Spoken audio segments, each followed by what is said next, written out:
Broncos Country, the All-22 from the Broncos win against the Falcons on Sunday showcased that Devaughn Vele is emerging as Bo Nix's number 2 wide receiver. We'll talk about how he's grown to that role and much more here on today's episode, Locked on Broncos.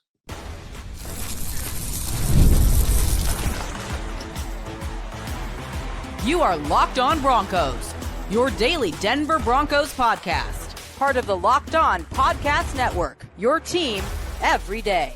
What's happening, Broncos Country? Welcome into another episode, Locked on Broncos, your daily Denver Broncos podcast, part of the Locked on Podcast Network, your team every day. I'm Cody Roark, Broncos reporter for Mile High Sports. You could check out my daily written work over there, milehighsports.com. We just posted the Broncos All-22 Bo Nix film review over there on their YouTube page. You want to check that out after this, you can do just that. Here I cover the team in person every day. No Sayre Bedinger, as he and his wife are expecting their 4th child. Very obviously want to say congrats to Sayre and his family for that. But look, Broncos Country, we got a lot to break down here on today's episode of the show. As Raiders week now approaches, but you have to look back at what happened on Sunday before you can move forward to the next opponent. What we're going to do on today's episode of the show, we're going to take a look at the state of the AFC after week 11 around the National Football League. What do the Broncos playoff chances look like? Who do they have to account for behind them? We'll look at that. We'll also take a look at what we learned on the All-22 review with Nik Bonitto. The Broncos defense really making their mark against one of the NFL's most explosive offensive units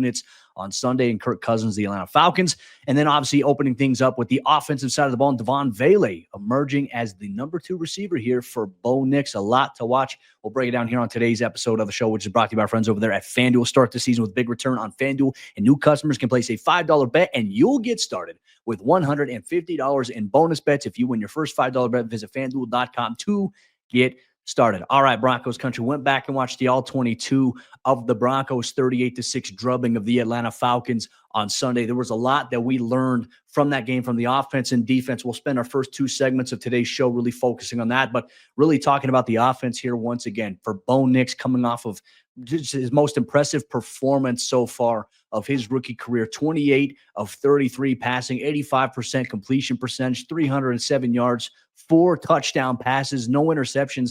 And really, even the metrics are even saying that he has only had, I think, 1 turnover-worthy play in the last 4 or 5 weeks. So that right there, I mean, he's protecting the football, making good decisions with it. And when you go back and you watch the All-22, one thing we saw from Bo, just in terms of how comfortable he looked, was the fact that he was capitalizing against man coverage. He capitalized against zone coverage. And a couple of weeks ago, this was after the Baltimore Ravens game, we asked Sean Payton what we've seen from Bo, like what are some of the things he's doing well. And one of the things he attributed to Nix was that, hey, he's at the point now where he's understanding what the coverage is, and he's knowing where to go against certain coverages. He's knowing the right spot to attack. And certainly, I think when you watch the All-22, you saw a lot of that here. Let's go to the Lil Jordan Humphrey touchdown pass that obviously Bo had, his 4th of the day. And really on this, you kind of catch the Atlanta Falcons sleeping a little bit because they go zone to one side. They go man on the other because of a motion play, right? Marvin Mims motions from the right side of the formation all the way to the left where, hey, you got to worry about his speed on the wheel route. They had the cornerback, A.J. Terrell, stay over there. Cortland Sutton was lined up on the left side. Lil Jordan Humphrey's lined up on the right side near the offensive tackle where he's just going to run that crossing pattern. But Lil Jordan does a great job getting behind the linebacker there who didn't get enough depth on his drop. A.J. Terrell had to turn man coverage into Marvin Mims because of his speed presence there on the outside. Cortland Sutton ran the backside crosser right there that drew not only just the safety over the top, but the backside corner that was initially covering Lil Jordan Humphrey. The coverage responsibilities just shifted. You had zone on that side, man on the other, and then it left Lil Jordan Humphrey wide open underneath on that crossing route for a wide open touchdown. And really, it was decisive with Bo when he had it. He knew exactly where to go, and he delivered a beautiful throw a little bit on the run there to Lil Jordan, who did the rest there and outran it. But Marvin's route design there, coming from the motion and then turning it into a wheel and then turning it to an out route right there on the outside, it forced A.J. Terrell to play tight on his hip to where when Lil Jordan Humphrey caught the ball crossing across the middle of the field right there, Terrell didn't see it, or else maybe he could have went up there and tried to tackle him. That was a great design there from Marvin Mims. Once again, I think being able to showcase that, hey, his speed presence can be a little bit of a decoy here for Sean Payton and the Broncos offense. They're finding ways to unlock Marvin a little bit, which is exciting. I mean, 14, 15 total snaps in this game, but Marvin made the most out of those reps in which he was on the field right there. You love to see that. And then we're going to go to, obviously, the Devaughn Vele 33-yard catch right before halftime. Bo Nix's best throw that we've seen so far this season. So Devaughn Vele's lined up to the offensive left side right there, right? The Falcons, they're playing in dime personnel, which is 6 defensive backs. Vele is just going to release vertically near, kind of close to the hash and then just break inside. And he gets right behind the nickel defender. He gets right behind the linebacker. Troy Franklin's to the left, to the outside. He's running a vertical route, but that corner on that side, he's playing underneath, right? He's in trail technique while you have Justin Simmons floating over the top there, protecting vertically. So then Vele's hitting that kind of slant pattern, that post pattern right there. Jesse Bates is supposed to roam over to the middle. He doesn't get there in time because he's worried about the other route on the other side, which is Cortland Sutton. And so now you have Vele catching that pass right there, 33 yards. But for Bo, I mean, you go back and you watch the end zone angle of the all-22, which, once again, if you want to be able to have a visual representation of what I'm talking about, I posted the film review over there on Mile High Sports YouTube page. You can view it there. We can't post them officially on the YouTube page here, Locked On Broncos, for a lot of different purposes. But the one thing we liked is that Bates couldn't get over in time. Bo rips that throw really kind of over 2 defenders right in front of a third, and just the other safety, Justin Simmons, saw it, couldn't get there in time. So roping that throw, an NFL throw, by the way, in between 4 different defenders. That was big time, big boy football there from Bo Nix. We loved to see that. That was a fantastic play. But obviously for Vele, I mean, even early on, there was a 2nd and 15 play for the Broncos early on in this game where Vele ran a slant pattern because the Broncos got backed up 5 yards. Slant pattern again on 2nd and 15. He beats the corner inside and just makes it and catches it, in traffic. Good body adjustment from him. And I think that's where his size and it is going to be a factor here for the Broncos, is that, hey, he's big, but he's also quick for how big he is. And so for the body positioning there, he's catching it in traffic. He's holding on to it 14 yards on 2nd and 15. So it brings up a 3rd and 1 situation. And then he caught another in-breaking route where he caught it, kind of adjusted. He took a shot to the back of the head. Luckily, it was okay. That led to a 15-yard penalty on top of an 8-yard reception that moved the Broncos closer. And then Nate Atkins obviously capped that off with a touchdown there. Just impressive all across the board from Bo Nix and the Broncos offense, from Sean Payton's play calling standpoint, and the way that he would understand, hey, this 3rd and situation, right, 3rd and long or 3rd and short. He knew how to attack the Falcons when they were in man. He knew how to attack the Falcons when they were in zone. And there were times where they would send 5 or 6 rushers, but they just couldn't get home. The Broncos offensive line had great protection all Sunday long in this game for Bo Nix. And in terms of the running back approach that Denver had, we all thought Audric Estime was going to get more carries and touches here. Certainly it wasn't him getting the first touches. It was Javonte Williams. Obviously, he had the hot hand, 9 carries, 59 yards, and even the passing game. But then Audric Estime got a little bit more run late and had a fantastic play. I mean, we talk about a catch out of the backfield. He hurdles the defender, first down, but Garrett Bowles gets flagged for a penalty. And look, I know a lot of people are like, oh, Bowles, why'd you get flagged for the penalty? I like where it came from. I don't like that it was, a flag thrown. That's a little frustrating right there. Because on the same play, Quinn Miners absolutely levels Matthew Judon. But the defender for the Falcons was holding on to Bo Nix a little bit too long after he had thrown it. And Garrett took issue with that. And look, I think if it's a close game, you don't get mad at that. In a blowout fashion, you want to protect your quarterback. I like the instincts that Garrett had there. But unfortunately, it negated a really nice play from Audric Estime. So it looks like a true running back by committee approach here for the Broncos offense, at least in week 11. We'll see how it continues to evolve here, especially with the Las Vegas Raiders coming up. But, I think one thing we gather from it on Sunday, Cortland Sutton's obviously going to be the top option here for Bo Nix. But Devaughn Vele is emerging himself as the number 2 wide receiver, which is going to present some questions for what happens when Josh Reynolds returns to the mix, which could happen this Sunday against the Raiders. We'll continue our all-22 film review. What did we learn from the Broncos defense against the Atlanta Falcons and Kirk Cousins? Nick Bonito is making a name for himself, trailing the NFL leading sack artist by 2.5 sacks going into week 12. We'll break that down and much more here on today's episode, Locked On Broncos. Today's Locked On Broncos is brought to our friends over there at Pre-Alcohol Probiotic Drink by Zbiotics. It's the world's first genetically engineered probiotic, and it was invented by PhD scientists to tackle rough mornings after drinking. Here's how it works. When you drink, alcohol gets converted into a toxic byproduct in the gut, and it's this byproduct, not dehydration, that's to blame for your rough next day. Pre-alcohol produces an enzyme to break this byproduct down. Just remember to make Zbiotics your first drink of the night. Drink responsibly, and you'll feel your best tomorrow. So here's how you can use it. First off, step one, drink pre-alcohol before you go out on your night's endeavors. For best results, make pre-alcohol your first drink of the evening. Step number two, drink responsibly. Pace yourself, hydrate, and get a good night's sleep. And step three, enjoy tomorrow. Wake up feeling refreshed and ready to take on the day with pre-alcohol by Zbiotics. Go to zbiotics.com/LockedOnNFL to learn more and get 15% off your first order when you use LockedOnNFL at checkout. Zbiotics is backed with 100% money-back guarantee, so if you're unsatisfied for any reason, they'll refund your money, no questions asked. Remember to head to zbiotics.com/LockedOnNFL and use the code LockedOnNFL at checkout for 15% off. Today's show is also brought to you by our friends over there at FanDuel Sportsbook. And FanDuel is America's #1 sportsbook. And look, they want you to get involved in the NFL action this season and get ready to tackle the NFL as Week 12 of the season approaches. Because right now, new customers who sign up at FanDuel can bet $5 and get $150 in bonus bets if you win. The FanDuel Sportsbook app gives you everything that you need to place live bets on the NFL all in one place. So if you want to see Week 12's slate of games, you want to put together a parlay, a same-game parlay, or a multi-leg parlay where you just choose the winners on the money line, you can do that inside the FanDuel Sportsbook app. So when you get a hunch in the middle of the game, you can check out the latest stats. You can view live play-by-play and so much more on the same exact page where you place your bets. Just visit FanDuel.com today to join. You'll get started with $150 in bonus bets if you win your first $5 bet. That's FanDuel.com. Never waste a hunch and make every moment more with FanDuel, an official sportsbook partner of the NFL.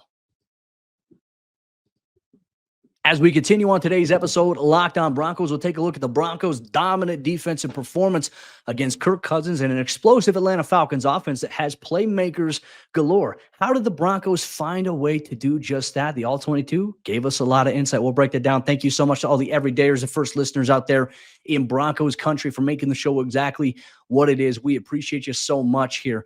To everybody in Broncos country. Now let's go to the defensive side of the ball here for Denver in Sunday's game against the Atlanta Falcons. I mean, once again, holding another offense to just field goals at this point. Obviously, Kansas City last week, they scored one touchdown, but primarily it was field goals that the Broncos defense held Patrick Mahomes and company to. Well, now they did the same exact thing. They didn't allow a single touchdown all game.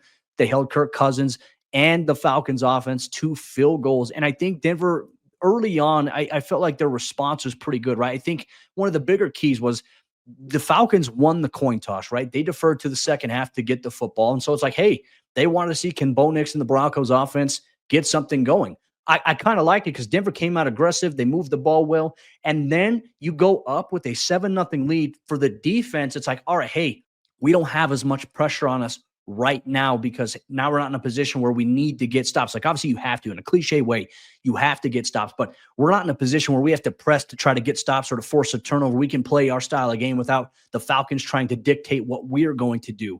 And so going up 7-0 was big.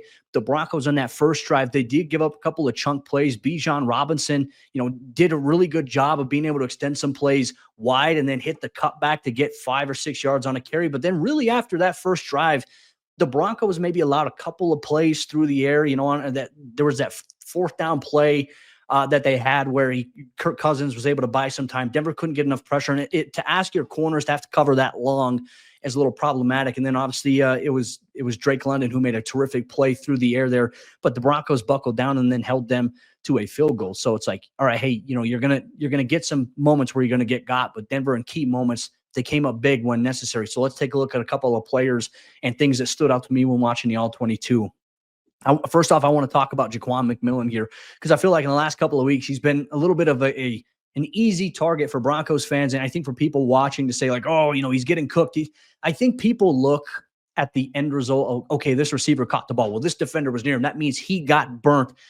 That wasn't necessarily the case here for Jaquan McMillan on Sunday. Jaquan's played really good football this year. And certainly, yeah, he gave up the touchdown last week to the Kansas City Chiefs. That's going to happen in the NFL.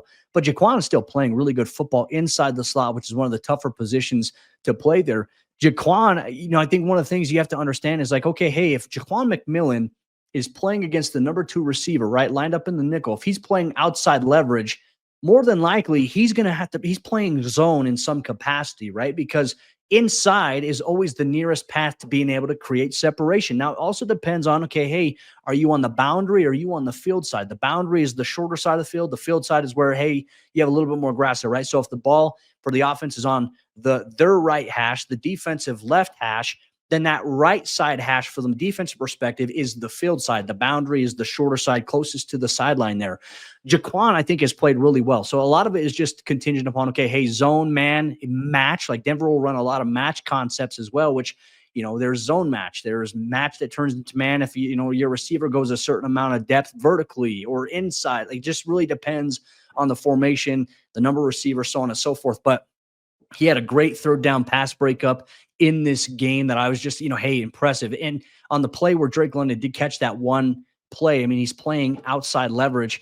At that point, you're expecting some help over the top there. And look, Drake London's quicker than I think a lot of people realize for his size. I was talking to Broncos players after the game. They said, hey, like, he's big, but he can move. He's got that explosive, fast twitch muscle fiber ability to shift gears at any moment. And so when you are playing outside leverage against a guy like him, or if you're getting him on the outside motioning inside and getting across, like, there's going to be moments where he's going to have separation, and Kirk Cousins found him a couple of times. But Jaquan McMillan is still playing pretty good football here for the Broncos, coming up and tackling. He made a big play, like I said, a big third down pass breakup that really kind of put the Atlanta Falcons in a situation they had to punt on one field position opportunity. I'm not worried at all, as I've seen a lot of people in Broncos country worry there. So I think, if you could take anything out from my background as a DB, as a former DB coach as well, don't be worried about Jaquan. Jaquan's doing just fine. I want to highlight another cornerback that really stood out to me, Riley Moss. There was one play he had in coverage down the sideline against Darnell Mooney where, hey, Kirk Cousins tried to take a shot downfield to him. And Riley did a great job because Mooney had a tiny bit of separation, but Riley did a good job. He got his hand on the hip, which is one thing we always coach you to do, right? Get your hand on the hip, be able to get in phase. And then it's all about timing it. And he timed bringing his ball side hand forward perfectly as Mooney was going to catch the ball in his hands. He knocked it away incomplete.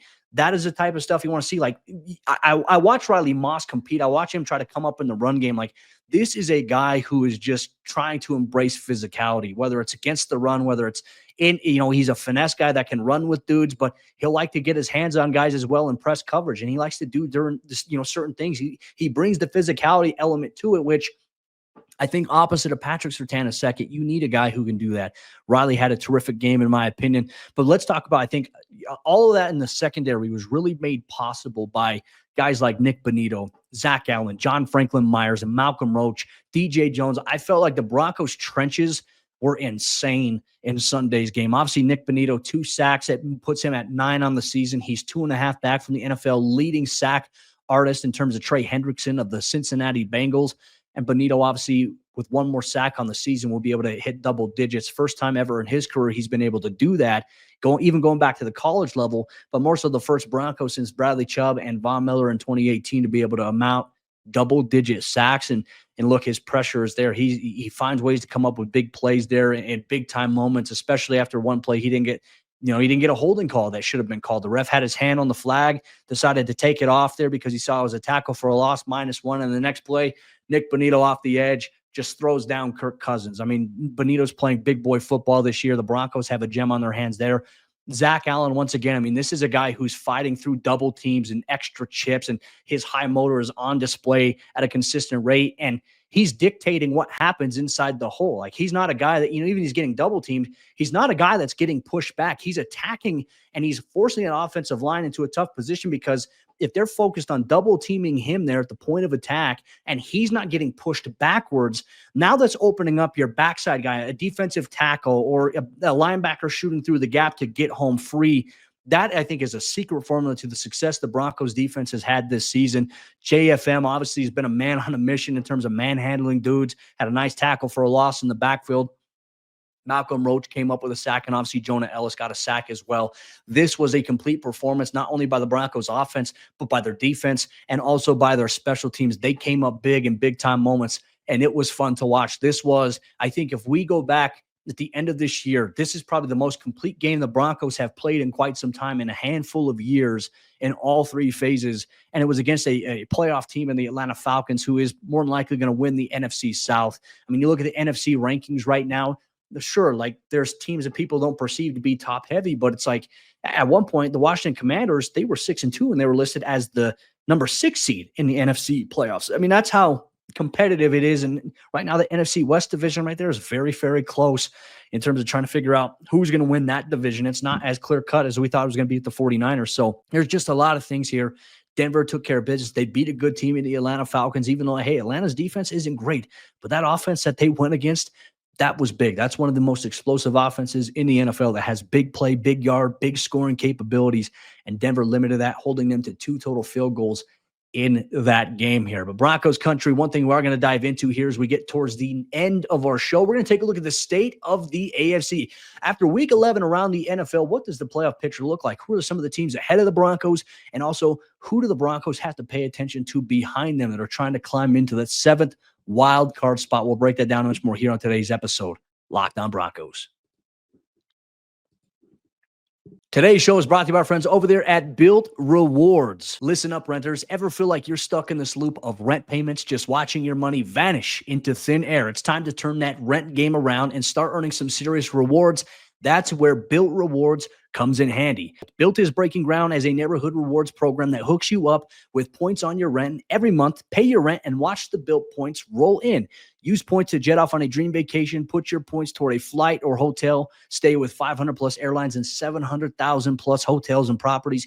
You can also use your points to book fitness studio classes, redeem them toward a future rent payment. They're designed to meet your lifestyle. Pay rent hassle-free through the Bilt Rewards app. Your rent game just got a major upgrade. Bilt points have been consistently ranked the highest value point currency by the Points Guy and Bankrate. Earn points by paying rent right now when you go to joinbilt.com/lockedonnfl. That's joinbilt.com/lockedonnfl. Make sure to use our URL so they know that we sent you. Joinbilt.com/lockedonnfl to start earning points with your rent payments today.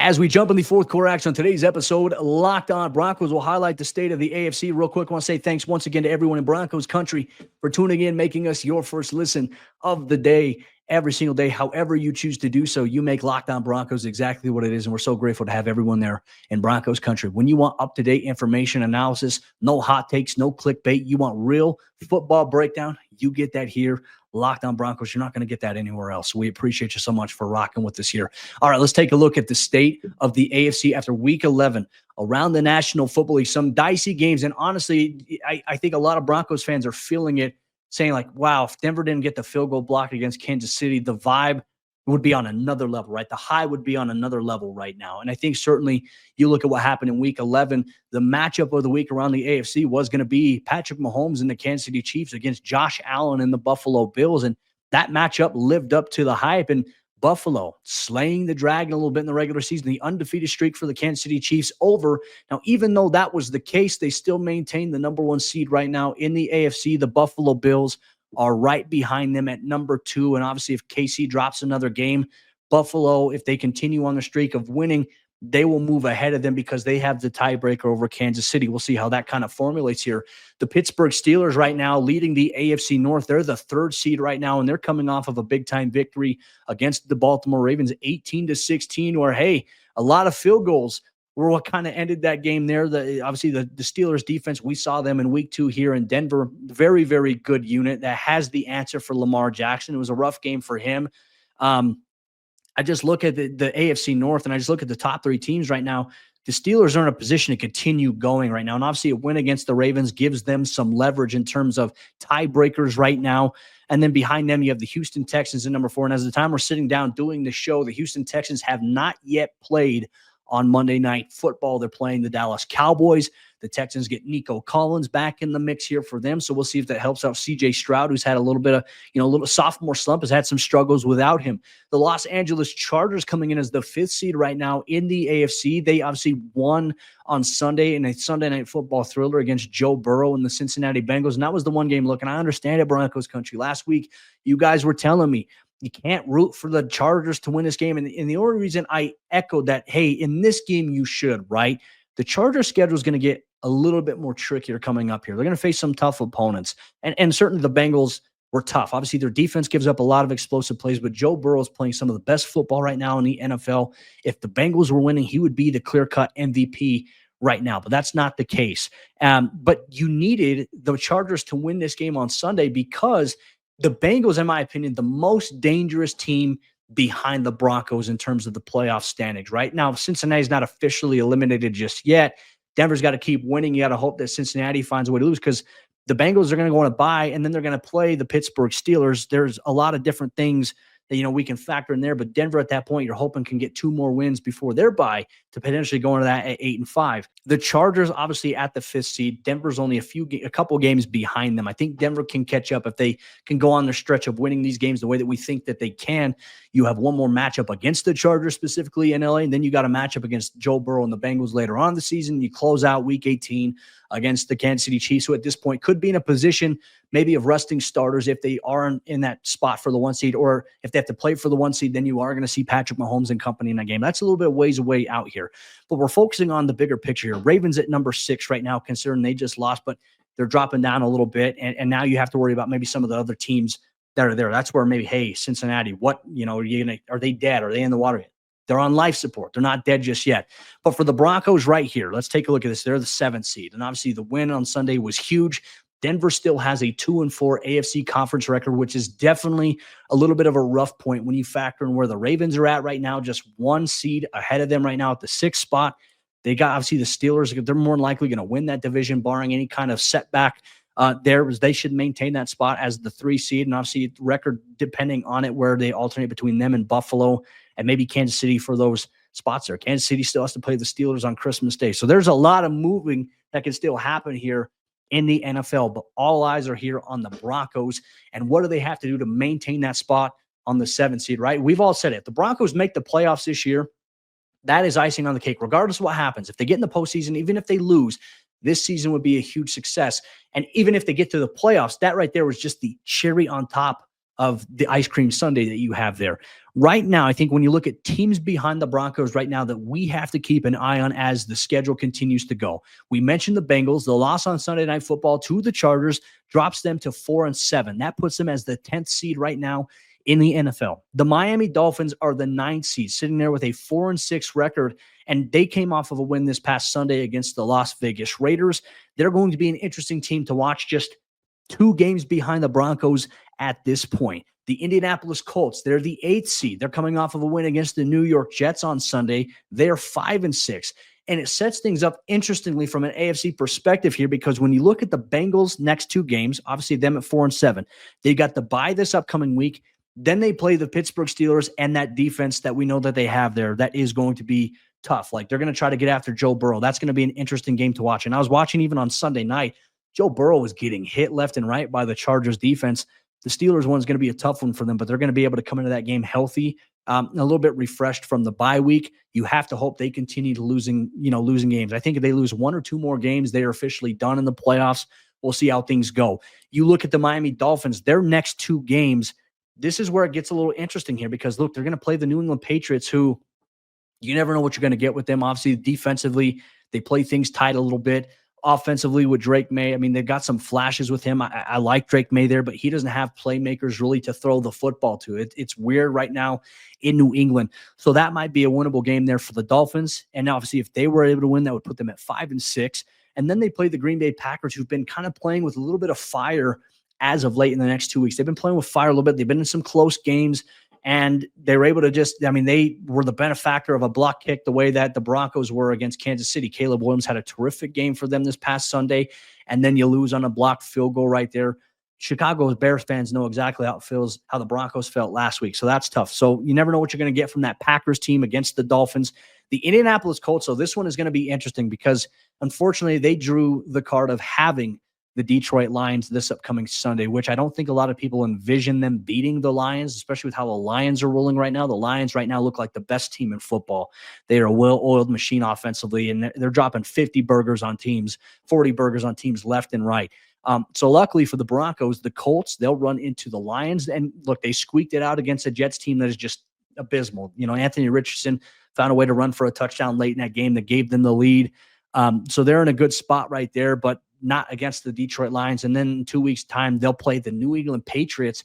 Then they go on their bye week. They have the same bye week as the Denver Broncos. So both the Broncos and the Colts going into that week 15 matchup. So week 14, they both have a bye. Week 15, they open up coming out of the bye, playing against the Broncos. And so that'll be big games here, obviously, for Denver. As you look at the teams that are trailing behind the Broncos right now inside of the AFC playoff picture. And that'll wrap up the state of the AFC after week 11 around the National Football League. Week 12 is approaching. The Broncos have a road matchup this week against the Las Vegas Raiders.